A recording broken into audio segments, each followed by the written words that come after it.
you guys enjoyed that movie just as much as I did. Well, let me back up for a second. My name is Lady Jade, and I am in Dallas, Texas. And I'm actually a nationally syndicated on-air personality on a radio show here. We're in about 50 cities. We're heard nationwide. But most importantly, I am a friend of the director and writer of It's a Wonderful Plight. You guys, I was not going to miss this opportunity for you to get to know him on a more personal level and to understand why he wrote this film and some of the hidden meanings in this film. So let me go ahead and jump right to it because I know you guys have questions. We want to get to your questions so that you can chat with him as well. He is a man of many talents, you guys. He's an award-winning producer. He's an artist. He's a film editor, obviously, an actor, content creator. He's a father. He's a husband, a philanthropist. He is what we call our very own raptivist. Okay. I love that. He is the writer and director of It's a Wonderful Plight, a hip hop musical. Y'all, welcome Jay Rhodes. What's up, Jay Rhodes? Hey, what's up, Jay? You wonderful. You make me sound so wonderful. And thank you for doing this. And thank you. No, man. Okay, I have to tell everybody this. I know I go down your list of titles, right? But I want everybody to understand you as a person before we get into the question and answer. You guys, not only is this man a creative, I mean, he is a true artist. This is one of the kindest people I've ever met in my life. And that really makes a difference, right? I mean, I know they're thinking, let's get into the art of it, which is very true. But I just want everybody to know is that when you write and when you create, you are literally doing it from the depths of your heart because you have a message that you want to share with the world. So let's jump into It's a Wonderful Plight, the hip hop musical. Tell us a little bit about it. You were sitting at home one day and you decided there's a message I want to get out there. Well, what happened was 2019, right? We get blessed to be in the prestigious American Black Film Festival, right? Mm-hmm. Me and Corey. And Corey Williams, my business partner, director of photography and everything. So we're in Miami. But what the American Black Film Festival selected, we sent them a lot of movies, but they ended up selecting Make It, Take It, which was a music video of mine. Okay. And so that was cool, but we got to be amongst Black Hollywood. Like, we're just bumping shoulders with Samuel L. Jackson and Anthony Anderson and all these wonderful people. And it was just very inspiring. You know, I mean, it was just beautiful just to see, you know, Black Hollywood come together like that. So I actually came with the idea. We were in the awards, right? The American Black Film Festival Awards. And I was just like, yo, I'm going to make, since they like my music so much, I'm going to make a musical about systemic oppression. And I just knew it right then. I was like, okay, I'm going to stick with my guns and what I'm great at and just build something that I think had never been done before. Mm-hmm. And it was crazy because Corey was coming and I texted, I was like, bro, I got it. Because we hadn't made a feature up to that point. Like, I think you saw the short film that we did and some other stuff, you know, at some film festivals, and people really were in awe of those, but we had yet to make a feature. And I always like to do things unique and different, but at the same time have that message. So I said, what is the best way to deliver that message? Because we've been trying to say this message so many ways, whether it's the memes, tweets, autobiographies, protesting. But what do people love the most? It's music, hip hop culture, and music. So what if we infuse this message in that? And I just started thinking about musicals, and I was like, man, you know, I started thinking about Christmas Carol, just about Christmas past, present, and future. And then I started thinking about It's a Wonderful Life, which is also, I think, a movie that they play around Christmas as well. Yes. So it was just in my mind, all these things came together. And I promise you, when I got home to Dallas, I sat on it, the thought, for about 3 weeks, wrote it in about 2 weeks. Wow. Man, because when I write, it goes. I just wrote in the first rough draft. We you know the funny thing about this film, Jay, like, we didn't even have there was no second draft. There was a rough, and I wouldn't recommend this to anybody. But there was not really a second draft of it, because when I wrote it, a lot of the stuff we did, we kind of, you know, freestyled on the set, and we shot a real unique way. It was a lot of people that helped, like, you know, Corey helped on the tail end, Corey with the C, April, our producer, really helped organize it. But this was really just man, I can't even, it was a God thing. We shot this film in 5 days, and it Wow. definitely doesn't even look like it or feel like it, because the way this came together, it was a God thing. So man, that's kind of the whole genesis to now thing. And then, like, you know, when we were gonna release it in January, COVID hit, but it's almost like God said, hey, not yet, because then all this, George Floyd, just more names Yeah, to add to the list. I do want to touch on that because you think about this idea in 2019, and again, this is not a new message. Mhm. I think that African Americans and blacks overall have been trying to get this message out for years. Amen. The genius in putting it and intertwining it with music. Boy, if there's one thing that we remember a beat, we remember the message, the feeling that the music gave us. So that was genius in itself. But when you say it's a God thing, it's so true because you come up with the idea last year, but but our America is different right now. It's The very different. timing of you releasing this right now is impeccable. I just cannot even. It's way more meaningful now than it was 7 months ago, right? When you Man, say, even yeah, man, it's crazy you say that, Jake. And you've been around to experience a lot of the God thing. Like, even, because I think the biggest thing when we were, going through it was Botham John, excuse me, he stayed right across the street from my sister. So, it was a heartfelt thing from mm, somebody from Dallas. But sure, the way it got pushed back, and even up to the point of, remember the initial kind of like premiere, before the premiere that we had, it was yes, hundreds of people out there. It was great. And you were out there supporting as usual. And what happens right before we're about to view it? It rains, right? big storm. And we just, like, I'm talking about 10 minutes into the film. Oh, okay. So I'm going to stop you because I want everybody to understand what you're saying. So Jay Rose decided that in Dallas, where he's from, he was going to premiere his movie. It was an outdoor setting. You guys had a big blow up screen, chairs, chairs. People, like you said, hundreds of people pulled up to see it. You start playing the film. Less than 10 minutes into the film, a gust of wind comes up, and pretty much the screen flies away. Okay, so All but it, in Jay Rhodes' mind, I can only imagine you were probably disappointed. Like, this was the opportunity to debut it in your city. Fast forward to just a few weeks ago. I want to brag on you. okay, Jay go ahead. Rhodes did something epic in Dallas, Texas, in the middle of a low income neighborhood, is what we call South Dallas, super impoverished area. He got the largest screen I've ever seen in my life. Had an impromptu um, uh, drive-in movie. You guys went on a press tour to promote it. You guys, there were cars everywhere. They could not even fit in the parking lot, J Roads. It is something that Dallas, Texas has never seen before. I have to give you your props on that. That was the most unbelievable thing and I'm born and raised in Dallas, so I've seen a lot here, right? Um, that was unbelievable. You had cars in parking lots across the street to view this film, which is so impactful, which I do want to touch on because what was so great about it is it wasn't just all one race. It was a melting pot. Mm. And that's what this movie is about. This movie, I want to let you know what it was described as. I read an article about your movie, and it says it is a training manual for potential white allies to Mm. the Black community. Let's talk about that because that is what this movie is about for you, right? Yes, yes, ma'am. Yes, ma'am. Yes, Can indeed. you elaborate on that a little bit? Yeah, and that goes to yeah, and just real touching on the Forest Theater thing real quick. That's what I say, it's a God thing, because Mhm. that really was something historic that has never been It seen was. and done. And that just, man, I don't know, like, it's bigger than me. So it's a blessing to make a movie that's bigger than me, and to have events like that that's bigger than Mhm. me. And that's when it's all about the message. But I It think, was beautiful. man, it was. But just to touch on the ally thing, I think it's been so many ways that we've sliced this as African American people. And I'm just thinking, in a perfect world, what could speed up equality Mm. is if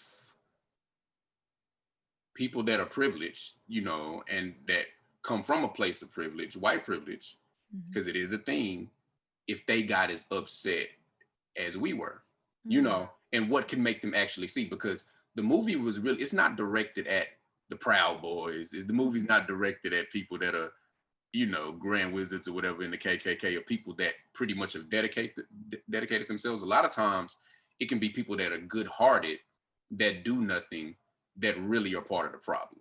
So it's Ooh. really to touch the people that actually have hope. And because sometimes even if you talk to people that don't fully understand it, whether if they choose the ignorance or maybe they just don't know, a lot of times, you have to find those pockets of really putting a mirror to it so they can be like, oh my God, I can't believe this. Because sometimes it is good-hearted people. It's That's so good. being good-hearted is not good enough anymore, right? If we Oof, really that's so gonna good. change the system of oppression, it has to go past being good-hearted. And if everybody here, I think everybody here saw the movie, and the whole premise and point of Scott, the whole beautiful irony of him dying at the end was that's what happens when you decide to carry the load. Mm. It's like Mm. you Mm. become one of us when you pick up our struggle. And so that's Ooh. more like, and you're gonna have to really, just to be totally honest, and it may scare away allies, but seriously, not saying that it has to be literal death, even though maybe, but putting yourself on those front lines to be like, hey, it's not affecting me, but it's affecting me. You get it? And so that's kind of like really Absolutely. what this film is trying to hit. It's trying to hit the people who maybe don't know how serious it is, but once they really kind of understand and put themselves in the plight of a black person's shoes, and they be like, hey, well, my life was this way, but guess what? It's my problem now. We need a lot of That people is saying, so good. hey, it's not going to affect me, but it's my problem now. So that's the whole speaking to ally. And just for some people to get it, maybe they do need to Mm. understand the history, because a lot of times like pull yourself up by your own bootstraps. Well, Mhm. let me explain why that's so hard. Even though Mm. we can do it, it's overcoming for us to even do that. Let's talk about 400 years ago. Let's talk about 300, 200. Let's talk about 40 years ago, Mm. when Fred Hampton got assassinated. Oh, let's talk about 2 years ago when Botham Jean got killed in his own home.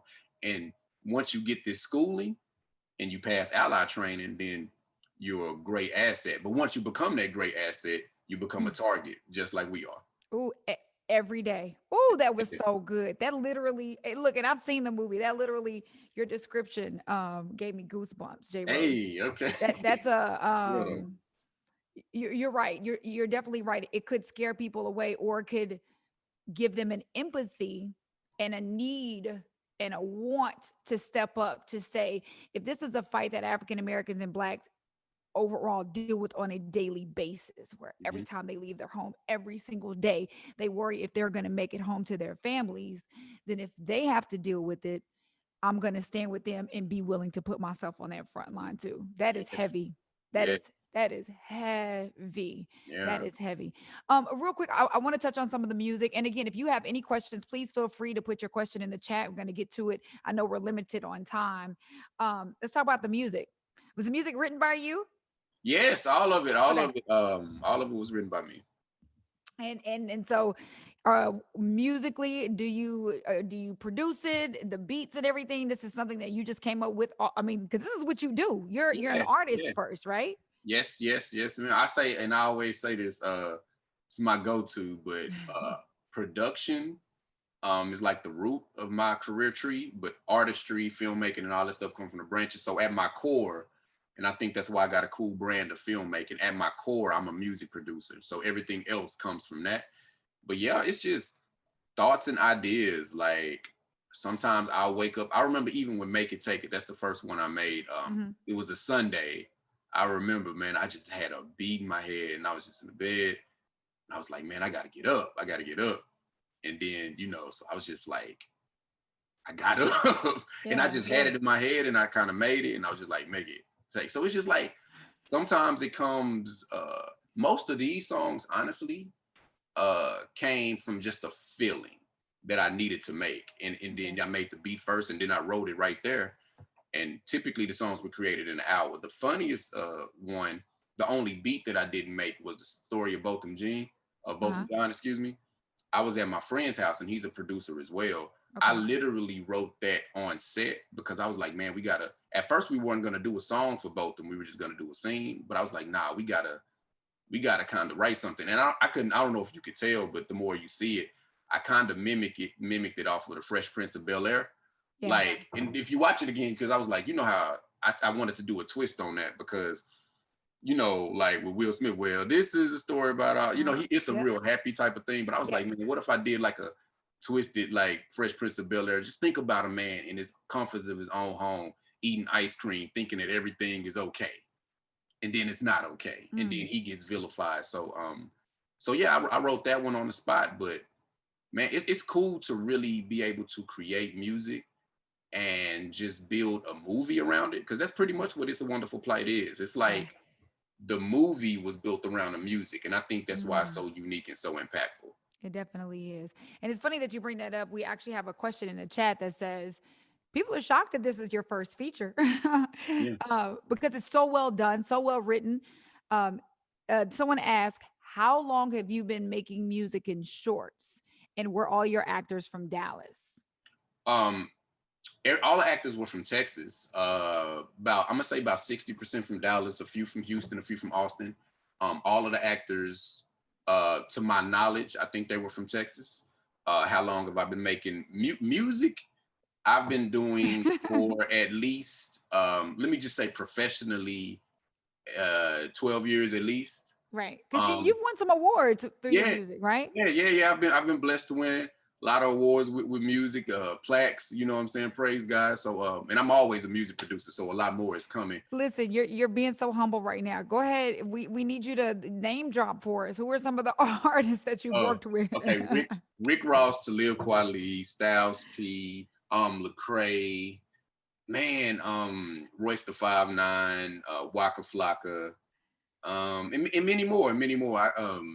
It's a bunch of them. Praise God, But the thing about being a music producer, I just man, I still got a lot more to work with. So let's put some prayers up for Kendrick Lamar, prayers up for Drake. But For sure, it's gonna happen. it's cool, man. And a lot of my music. The funny thing about my music is that a lot of people said that it was real epic and like film scoring. So a lot of my stuff, like especially a lot of stuff I've done with Lecrae, Hmm. just continues to get licensed in movies. And that's why it's easy for me to score my movies because I kind of have that epic sound. And I found that as much as I love music and I'm gonna always do it, it's so much room and space to grow, creating your own films. Because I feel like with as a music producer, let's just say solely, you're making beats and you're just wanting, hey, please, almost, you gotta wait for an artist to pick it up and rap on it, etc. But with my film company, I can write, I can rap, I can produce, I can act, I can do everything. And then it's just more like, it's just the artistic freedom that I love with film. So I think that we're gonna have a long life in this because this is a thing I enjoy more than anything. So but yeah. Again, I always have to brag on you because you will. Do you guys see the pain when he has to brag on himself? Like that's why I'm telling you, this guy is such a great guy. He's so humble, and that is who he truly is at his core. Two movies within the last, I would say, year and a half. I'm watching the movies, and they're your songs. Was it Black and Blue Yeah, Black and Blue, Welcome with to America. Tyrese? Yeah, Yeah, with Tyrese and yeah. yeah, so Black and Blue. And then Um, it was another one. Oh my God, it's a police it was the officer. Coffee and Kareem joint on Netflix. Coffee and And Kareem.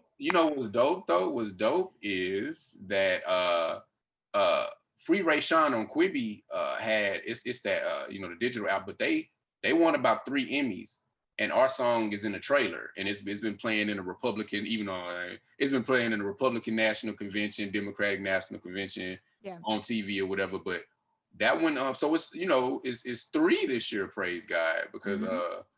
yeah, Quibi, Free Ray Sean. If y'all download the Quibi app, it won 3 Emmys. And Welcome to America is the lead song, and it's in the trailer. So yeah, praise God for that. So yeah, hopefully we can get a few more before the year out. Oh yeah, for sure. There's no doubt in my mind. Okay, so we are gonna have to wrap up here in just a few minutes. So I'm gonna hit you with just a couple of more questions. Okay.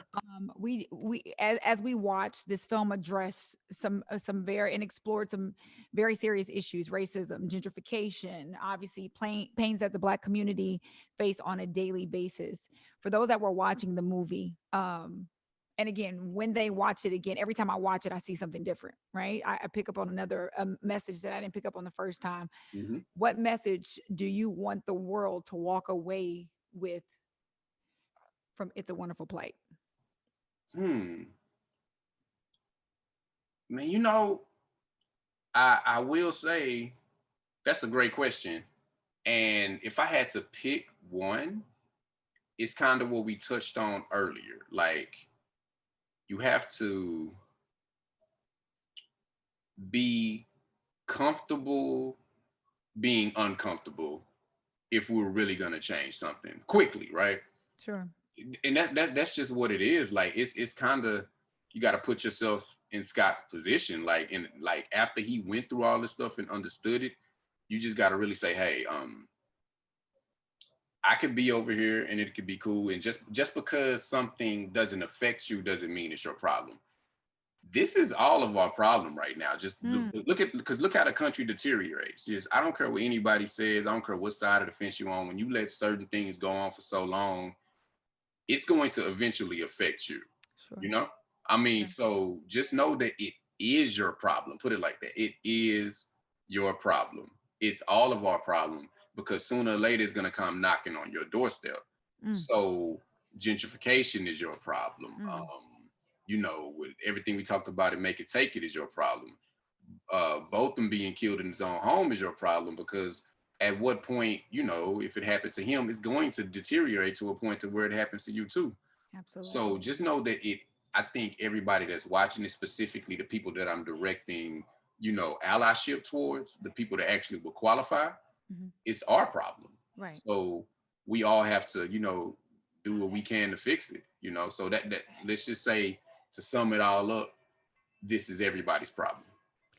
You know what, Jerry Rose, I just want to thank you. Thank you so much for sharing your talents, sharing your gifts with the world, and blessing us with your gifts, because your films, your music, your creativity is definitely playing its part in pushing forward that change. And we cannot wait to see what you have coming up after this. We cannot wait to see where It's a Wonderful Plight ends up. I just have a feeling it's going to be on our TVs and we're going to be able to watch it in our homes Man, very, very soon. So continue to create, continue to bless, and know that you have our support 150%. Okay. You man, guys, this thank is you. the director Thank and the you. writer of It's a Wonderful Plight, a hip hop musical, J Rhodes. You guys, thank you so Thank much. you. Thank you so much for having me. And thank you as usual, Jade. Yeah, You know what it is. It's family business, but thank you so much. for sure. Keep going. We'll do.